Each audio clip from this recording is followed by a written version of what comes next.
Bonjour Sandrine, Bonjour Loïc. ravi de te retrouver pour ce nouveau rendez-vous sur la génétique. Alors aujourd'hui, de quoi on va parler? Aujourd'hui, on va aller encore plus loin du coup dans l'analyse et on va peut-être partir sur des cas concrets pour vraiment être plus explicite. Alors quoi de mieux que de parler de sa propre expérience? Donc on va partir sur mes résultats. Alors il faut savoir que j'ai de la chance d'avoir fait tester ma mère, ma tante, d'avoir fait tester mon père également et ma grand-mère paternelle. Ouais, donc Ce qui là, du fait coup, tu as un panel assez large. Enfin, tu, tu vas nous expliquer, tu as pu faire des recoupements peut-être plus facilement. Ouais. exactement D'où l'intérêt. et d'avoir des surprises qui confirment aussi ce que j'ai pu avoir dans mon arbre généalogique classique. Je m'explique. Par Ok. rapport à certains résultats, j'ai pu découvrir que certains chromosomes étaient hérités aussi bien de la part paternelle que maternelle. J'ai exactement la même séquence sur un chromosome, par exemple le chromosome 2, avec ma mère et avec ma grand-mère paternelle. D'accord. Ce qui veut dire qu'il y a un implex à un moment donné, donc les ancêtres communs directement pour les deux branches, maternelle et paternelle. D'accord. Voilà. Que c'est plus on remonte et plus de toute façon on aura d'implex, puisque c'est ce que on expliquait dans un rendez-vous précédent. Il y a eu des épidémies, il y a eu beaucoup de choses qui ont fait que nos ancêtres ont été obligés de faire des regroupements familiaux et du coup de se marier entre eux finalement. D'accord. Et on peut bien évidemment aussi avoir des ancêtres très très très très anciens qui nous ont transmis une bonne partie de leur composition génétique, mais à énormément de descendants qui sont éloignés de nous finalement en termes chronologiques. Et dans ce cas-là, c'est ce qu'on appelle des zones de pilote. Quand il y en a trop, c'est ce qu'on appelle une zone de pilote ou aussi zone d'empilement. D'accord. Et il faut savoir que du coup, il y a différentes bases pour justement les recherches génétiques et qu'il faut surtout prendre en considération les segments qui sont de plus de 7 centimorgans. Le centimorgan, c'est ce qu'on avait dit, c'était l'unité de mesure de l'ADN. Les segments qui sont de plus de 7 centimorgans sont plus intéressants puisque c'est des ancêtres qui seront plus proches de nous, forcément. Si on prend des segments qui sont inférieurs à 7, c'est très très loin, ça peut être au Moyen-Âge. Donc c'est limite Ouais. impossible.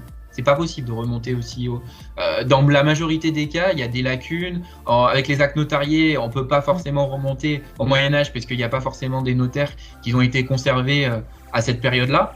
Ouais. Donc du coup, on est obligé. Allez, si on a des segments de 7 centimorgans, ça remonte à 1750 à peu près. D'accord. Ok. Hmm. Oui, donc effectivement, ouais, par rapport aux recherches classiques qu'on peut faire, ça donne un petit peu C'est ça. une idée. Après, il faut qu'il y en ait plusieurs, hein. Attention, je ne dis pas qu'il n'en Oui, faut qu'un seul, hein. C'est plusieurs segments de 7. Après, ça peut permettre de remonter à des ancêtres au XVIIIe siècle. d'accord. Et il faut aussi savoir une chose, c'est qu'on peut avoir, donc dans le tableau, on a les résultats en format SNP. SNP, en Ouais. fait, c'est directement la fiabilité de comment a été gardé l'ADN. Donc, s'il est à 400 SNP, c'est plutôt une bonne nouvelle, ça veut dire qu'il est plutôt fiable. S'il est D'accord. en dessous de 400, en 350, ça passe, mais s'il est en dessous de 350, c'est que c'est pas un segment qu'il va falloir garder dans son analyse. Donc, D'accord. c'est Donc on aussi peut les quelque chose à écarter. prendre en considération. D'accord. Ah. Mais oui, il y a effectivement là, du coup, on voit bien, il y a plein quand même de choses, même si on a des termes techniques, il y a quand même pas mal de notions à À connaître, à connaître, maîtriser pour effectivement. garder ou écarter des résultats, quoi. Mm. Mm. Et après, ce que j'invite à faire, c'est surtout d'exporter ces résultats sur plusieurs sites, puisque on n'a pas forcément les mêmes résultats génétiques d'un site à un autre. On est Ouais. d'accord, Sandrine? Oui. Donc, on peut très bien exporter son résultat, par exemple, qu'on a fait sur MyHeritage, sur GEDmatch, sur Ouais. aussi GeneaNet, et on va avoir des cousins différents. Et D'accord. après, ce que j'invite à faire, c'est de compiler tous ces résultats dans un même tableur. Donc, c'est ça qui prend énormément de temps. Oui. D'où le fait qu'actuellement, dans mon propre cas, j'ai 25 000 lignes dans mon tableau. Ah oui, d'accord. Tu vas nous faire peur. Voilà. Mais c'est normal en même temps. Plus on fait tester de personnes de sa famille, plus forcément on a des résultats. Et moi, ce que j'ai fait, c'est que j'ai pris toutes les segmentations qui étaient communes entre chacun de mes ancêtres directs, donc grands-parents, parents, et avec mes chromosomes à moi, pour justement avoir un tableau qui répercute tout ça. Et du coup, effectivement, d'avoir tous ces résultats, ça permet d'avoir une fiabilité plus importante. Ah bah Euh, clairement. et c'est ça qui est intéressant, quoi. Mm. Et j'invite bien évidemment à faire exactement la méthode que j'ai mis en place, c'est de surligner les séquences qui sont maternelles et paternelles. Ouais, comme ça, Alors après, visuellement. bien sûr, il faut que la personne ne soit pas née de père inconnu, forcément. Il faut qu'elle connaisse au minimum son père ou sa mère si elle veut vraiment le faire depuis le départ. Sinon, bien évidemment, avec les recoupements et avec directement aller d'arbre en arbre par rapport aux résultats ADN de ces matchs, ça nous permet de pouvoir retrouver le père biologique ou la mère biologique. Mais des fois, c'est beaucoup plus compliqué de trouver le père que de trouver la mère biologique dans le cas d'un enfant abandonné, par exemple. D'accord, effectivement. Hein, On a ça plus de chances de retrouver la mère que le père. Et oui, forcément. Ouais. Parce que déjà, la mère, on peut avoir des indices, déjà. Et ces indices, ils peuvent concorder avec les résultats génétiques. Mais le père, quand on n'a pas du tout d'indices, mais c'est une vraie chasse au trésor. Vraiment. Ouais. Malheureusement, il arrive fréquemment que quand on me confie des recherches génétiques, je trouve un des deux parents, mais pas les deux. Puis c'est très, très compliqué. Il faut bien se mettre en tête que c'est pas gagné du tout. Hein, et ça prend énormément de temps. Oui, c'est ça. Encore une fois, hein, il faut assister sur le côté patience parce qu'effectivement, ça demande beaucoup de travail, des heures d'analyse, de recherche. Ça peut effectivement valoir le coup hein, parce qu'on progresse dans ces découvertes. Mais voilà, c'est comme tu l'as dit d'ailleurs dans un précédent rendez-vous, c'est pas un outil magique. Non. C'est un outil complémentaire, mais qui demande effectivement du travail et un investissement en temps suffisant pour pouvoir faire des découvertes, quoi.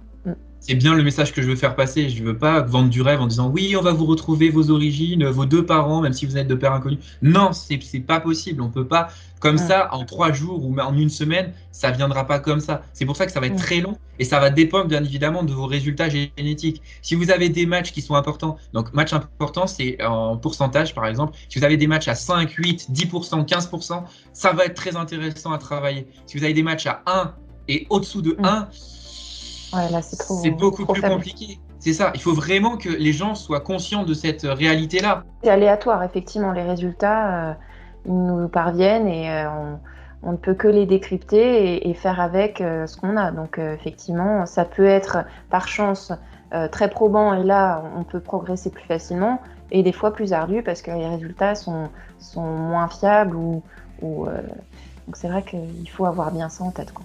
Tu as raison. Exactement. Et la dernière chose à rappeler, c'est qu'on peut aussi avoir des ancêtres sur le papier, ce qu'on verra dans un autre rendez-vous, qui sont proches de nos ancêtres génétiques en fait. D'où il peut y avoir un petit loup dans l'arbre généalogique finalement. Et ce qui fait que sur les résultats génétiques, il va y avoir une toute petite nuance en termes génétiques. Et forcément, c'est pour ça on se dit mais c'est bizarre, il y a des choses qui sont... Et c'est pas visuel au premier regard, il faut vraiment rentrer dedans pour s'en apercevoir. Ouais, suspense. Bah écoute, on aura l'occasion de revenir sur cette thématique-là. On vous a dit effectivement que c'était important de garder l'esprit ouvert parce qu'effectivement, par rapport aux histoires transmises dans la famille, bah voilà, des fois on peut avoir des découvertes qui nous surprennent. Voilà. En conclusion, ce que je pourrais dire aussi, c'est de vérifier par exemple vos ancêtres qui sont nés avant mariage. Si vous avez des résultats qui sont pas forcément qui correspondent pas forcément à vos attentes par rapport à votre arbre généalogique et vous pensez qu'il y a un doute sur la paternité de cet ancêtre-là, c'est de vérifier vraiment par rapport aux résultats génétiques. Parce qu'il est fort probable, effectivement, si l'enfant est né avant le mariage et qu'il a été reconnu après le mariage de ses parents, que ça soit pas véritablement l'enfant de son père. Ouais. Et oui, il y a beaucoup de cas de figure différents. C'est quand même pas forcément simple, on le voit, d'analyser. Et pour toutes ces raisons, on peut se lancer bien évidemment et essayer de cheminer seul, mais on n'est pas obligé de faire le travail tout seul, on peut se faire accompagner. Aujourd'hui, il y a, comme toi, il y a des généalogistes qui se spécialisent justement dans l'accompagnement des familles sur la partie ADN pour aider à aller plus loin dans l'analyse des résultats qui effectivement n'est pas si simple, quoi. On le voit bien. Loïc, je sais que tu es un super accompagnant, donc n'hésitez pas à solliciter Loïc, il pourra vous aider. Vous n'avez pas à faire tout ça tout seul, quoi. Voilà. Merci en tout cas pour ces précieuses informations qui, j'espère, vous aideront à progresser dans vos découvertes. Merci Sandrine, à très bientôt. À très bientôt Loïc, merci à toi.